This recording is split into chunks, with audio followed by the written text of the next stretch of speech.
Sobat Apel, kembali lagi bersama kami di podcast SMP Negeri 2 Surakarta. Nah, pada kesempatan kali ini kita sudah memasuki episode ke-6. Nah, sebelum kita masuki materi ini, perkenalkan nama aku Cian Jesmond, aku dari kelas 9E. Aku Olivia Basuki dari kelas 9A. Nah, teman-teman, kita ini kedatangan tamu yang sangat spesial. Beliau ini adalah simboknya murid-murid Espero. Tak kenal maka tak sayang. Monggo Ibu perkenalkan. Terima kasih. Halo Sobat Apel, ketemu lagi dengan teman-teman kita JJ dan Olive. Terima kasih untuk kesempatan hari ini. Saya Ibu Triwi, kebetulan mengampu mata pelajaran pendidikan jasmani, dan hari ini akan sedikit berbagi tips trik bersama Sobat Apel sekalian. Oke. JJ, kali ini kita mau ngobrolin apa sih? Nah, pada kesempatan kali ini kita akan mengobrolkan pertolongan pertama pada luka psikologis. Nah, kira-kira Ibu, luka psikologis itu kayak gimana sih, Bu? Luka psikologi. Sebelumnya kita ke materi di belakang dulu ya. Oke. Ada luka fisik, ada luka psikologis. Kalau luka fisik itu kira-kira lukanya kelihatan nggak? Kelihatan. Kelihatan. Kayak apa coba? Kayak misalkan Berdarah. dipukul teman, diperus berdarah. Ada ya lukanya ya. Iya. Kalau luka psikologis itu kira-kira kelihatan nggak? Tidak. Yakin nggak kelihatan? Gitu. Oke, gini ya Sobat Apel ya. Memang di kehidupan kita ada dua luka atau dua fase yang dilalui. Satu, ada luka fisik. Memang itu kelihatan seperti yang disampaikan kepada dari Olive dan JJ tadi. Luka yang memang karena benturan fisik, ada luka sayat, luka apa itu kelihatan sekali, kamu jatuh, kepentok ada. Tapi kalau luka psikologis itu biasanya memang tidak terlihat. Tetapi kita biasanya bisa menyadari kok kalau kita tuh ada rasa peduli, aware. Ya, jadi luka psikologis itu terjadi karena ada trauma. Ya kan? Ada trauma, ada stres, terus tekanan berkepanjangan, dan hal-hal itu membuat dia menjadi pribadi yang berbeda dari yang harusnya anak seusia dia, gitu sayang. Oke. Oleh sebabnya itu gimana sih Bu, kok bisa menjadi luka psikologis itu sebabnya karena apa ya Bu? Sebab luka psikologis gitu Iya. maksudnya ya. Luka psikologis itu sebabnya bisa jadi karena ada, tadi Putri bilang, di trauma masa lalu. Ya kan? Iya. Ada trauma masa lalu karena perundungan, terus dia kehilangan orang yang disayang atau kehilangan sesuatu yang membuat momen itu serasa berat buat dia. Contoh nih misalnya trauma masa lalu. Saat kecil dia mengalami mungkin ada kekerasan di dalam keluarganya. Dia mungkin sering dibentak, ada melihat KDRT, ya itu kan menjadi suatu trauma. Tapi kan kita nggak tahu ya, ada trauma. Putri juga nggak tahu. Olive mungkin pernah dicubit atau apain sama papa mama di rumah, gitu kan? Dan itu sebenarnya bisa terlihat kok dari kita yang memang bisa ini ya agak anak ini kenapa ya kira-kira kok begini itu. So, ada lagi karena kekerasan seksual sayang. Kekerasan seksual itu paling banyak menimbulkan trauma atau bekas yang luar biasa. Biasa yang terkena itu korbannya usia 14 sampai dengan 15 tahun. Itu usia apa berarti? Usia remaja. Remaja kan? Iya. Nah, remaja itu karena fase yang paling sulit. Iya. Ya, fase puber, fase 14 sampai 15 tahun. Dan korbannya itu biasanya mereka mau ngakuin nggak? Enggak. Malu nggak? Iya, Malu. Iya kan, kalau dia sampai mengalami kekerasan seksual, kekerasan fisik di rumah pun dia mungkin tidak mau cerita. Mungkin Olive walaupun teman dekat sama JJ ya, nggak mau cerita. Aku mau dimarahin sama ibuku. Mau misalnya diapain kayak pokoknya sampai kekerasan. Tapi mau cerita ke JJ kan mungkin malu juga. Iya. Ya kan? Iya. Nah, sama seperti kekerasan seksual tadi. Saat mereka mendapatkan suatu kekerasan, baik secara apapun loh ya, karena sekarang kan namanya pelecehan seksual itu banyak. Bisa dari pertama kali mungkin catcalling tadi, ya kan? Ada mulai dari menyentuh atau itu kan banyak sekali. Mungkin dibahas di segmen berikutnya aja. Nah, itu yang membuat anak menjadi ada luka, tapi nggak kelihatan. Nah, dia memendam rasa, mau cerita ke siapa dia nggak tahu, aku ngomong ke sini aku malu, kan itu menjadi suatu trauma yang harus kita sembuhkan, gitu Cahayu. Nah, kira-kira kalau gejalanya kan tadi sudah ya. Gejalanya secara spesifik kita mungkin tidak bisa melihat, tapi kita bisa mengamati apa yang terjadi di lingkungan sekitar kita. Contoh, Oli biasanya anak ceria. Iya. Tahu-tahu dia diem menutup diri, ya kan? Terus dia mulai menjauh dari kita. Kita sebagai mungkin teman yang sering interaksi mungkin agak curiga ya. Ini anak kenapa ya?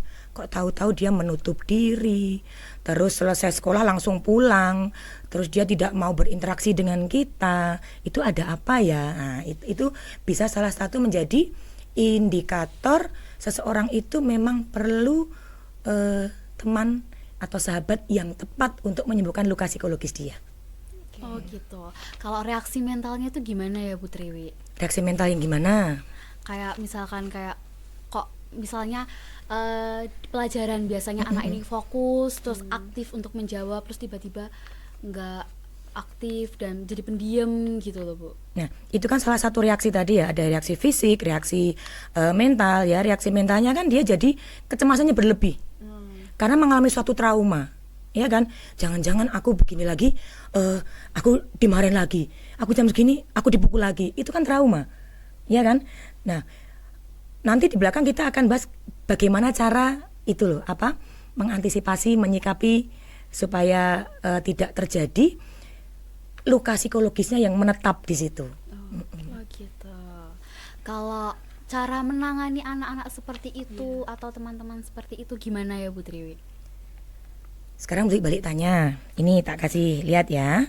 Kira-kira lo ya. Oke. Kalau di fase ini, JJ sama Olive kira-kira mau milih di angka berapa? 1 sampai 10 deh. 1 sampai 10. Jadi kalau yang ini 1, ini 10 yang merah. 1. Mau di 1. Berarti benar-benar sehat. Iya. Mentalnya benar-benar bagus ya. Iya. Oke, berarti kan nanti kita bahas ya. Kenapa sih kok bisa milih di 1, di sini antara 1 sampai 10? Oke. Yap. Kalau Bu Tri tanya balik, kenapa JJ bisa milih 1? Karena pengen punya itu psikologis yang sehat kan, biar tidak mempengaruhi pembelajaran atau mungkin tidak mempengaruhi lingkungan sekitar juga kan. Ini berarti kondisi JJ saat ini ya, Ma? Iya. Oke, Oli juga sama? Sama. Oke, terima kasih. Mudah-mudahan teman-teman kita juga di posisi 1 semua. Tidak ada yang di posisi 10. Kalau udah di posisi 10 itu sudah berat. Kita perlu penanganan khusus. Di posisi 8 itu di kuning ini sudah warning sebenarnya. Oke. Nah, kan untuk tadi kan kita udah membahas apa itu luka psikologi, sebabnya dan gejala, reaksi mental juga. Sekarang ini Bu, kan teman-teman kita itu ada juga yang anaknya itu ceria, terus tiba-tiba jadi pendiam, murung diri, terus nggak mau ngomong, bad moodan gitu tuh. Nah itu gimana sih Bu, kok mereka bisa kayak gitu itu loh? Nah, itu adalah anak yang bisa menunjukkan tanda-tanda kalau psikologisnya agak ada tekanan, ya kan? Tapi ada anak yang dia bisa menyembunyikan kondisi tekanan dia. Dia di rumah atau di itu banyak sekali masalah, ya. Tapi saat harus ketemu dengan teman, dia bisa happy, dia bisa bercerita apapun, dan dia bisa menjadi konselor atau fasilitator temannya tadi loh. Ada yang seperti itu. Kira-kira kalau itu yang tadi teman yang menunjukkan apa tadi? Keceriaan atau murung tadi, itu berarti dia sudah di fase bisa menguasai, belum bisa menguasai emosi ya, karena kan dia terus menarik diri terus gitu ya. Nah itu penanganannya kita harus bertahap. 1, ada namanya bahasa nonverbal sayang. Nonverbal itu bukan bahasa dengan kita kasih kata-kata mutiara atau apa, bukan. Ada tipe anak atau seseorang yang diberi motivasi dengan kata-kata mutiara, mereka kena, iya nih aku harus begini. Tapi ada anak yang dia tidak harus diberikan dengan kata-kata mutiara, cukup dengan bahasa nonverbal. Contoh nih, saat misalnya JJ baru gak enak hati, ya kan, tahu-tahu murung atau apa, Olive ada, kan pengennya mau cerita, aku cerita sama siapa ya udah deh sama Sohib aja, sama Olive ngobrol. Ya, seorang yang ada tekanan psikologis tadi, mereka butuh teman untuk cerita, tapi yang bisa dipercaya kan. Kadang mereka nggak butuh solusi kan sayang, mereka hanya butuh, aku mau cerita, Liv aku tuh gini loh Liv. Ternyata Olive memberikan bahasa nonverbal dia dengan cara memperhatikan, misalnya, gitu ya J ya, terus gimana? JJ udah merasa merasa ternyata ada yang peduli sama aku ya, kan kayak gitu. Terus ada lagi dengan kontak mata. Kontak mata itu yang paling banyak kita lihat sehari-hari. Misalnya JJ juga ada masalah di Oli duduk agak jauh mungkin di sebelah sana ya, tapi kok JJ beda. Oli doang lihat aja, itu anak kenapa ya, kira ada masalah ya. Nah terus saat dia udah mulai mau bercerita, ya kan, dia bercerita lagi, dia udah mulai berkaca-kaca nih. Aku udah ini banget, aku sudah, ya Allah nggak kuat kayak gitu. Olive datang sambil bawa tisu, IJ pakai ya. Itu sudah suatu bahasa nonverbal yang bisa mengobati luka batin teman kita loh. Sederhana kan? Iya, sederhana. Iya. Ini misalnya Budik curhat sampai nangis, sampai iya ini gini apa, sampai ini kayak batuk-batuk. Kamu ambilin minum aja, minum dulu dong. Hal kecil itu bisa membuat orang-orang yang merasa dia tidak diperdulikan, mereka mempunyai masalah yang besar, mereka bisa merasa tenang dan nyaman. Tapi ada lagi namanya bahasa tubuh ya. Kadang nggak Putri punya bahasa kasih sayang dengan anak-anak ya. Kadang misalnya kalau sama Putri, mereka berangkat sekolah cium tangan, tak cium balik kan tangannya. Itu tak cium balik gini. Putri sama ketemu sama JJ pas di mana ya, kadang kepala Budi elus gini, halo gimana sayang, kan kayak gitu. Tapi kalau bahasa tubuh itu tidak semua bisa dipraktikkan loh ya. Kalau cewek ya sama cewek aja, kalau cowok sama cowok. Kan ada yang bisa kadang ngelus ada yang minta dipeluk, boleh dong Bu peluk, itu kan.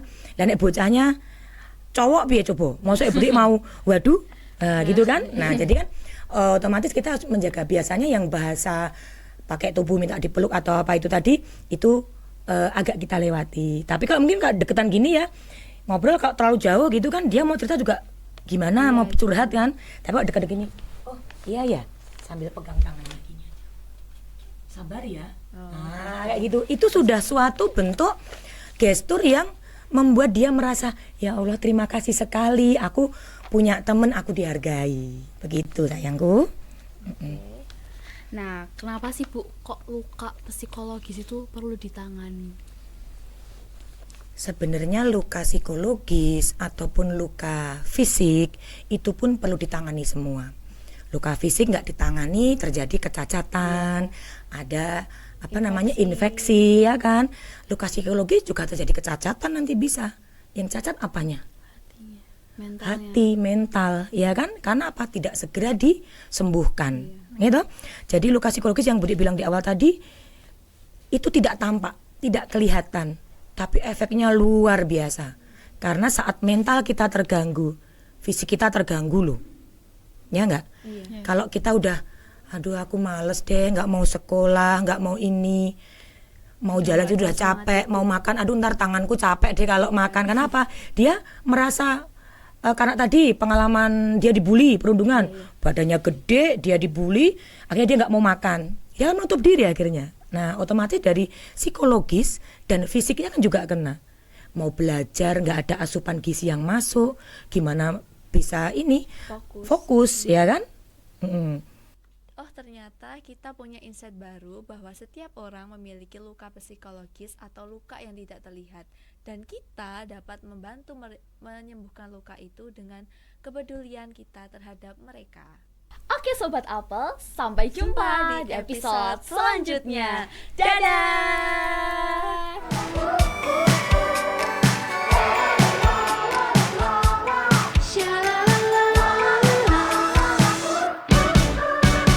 Kaki kecil berlari ke sana kemari sambil tertawa ria.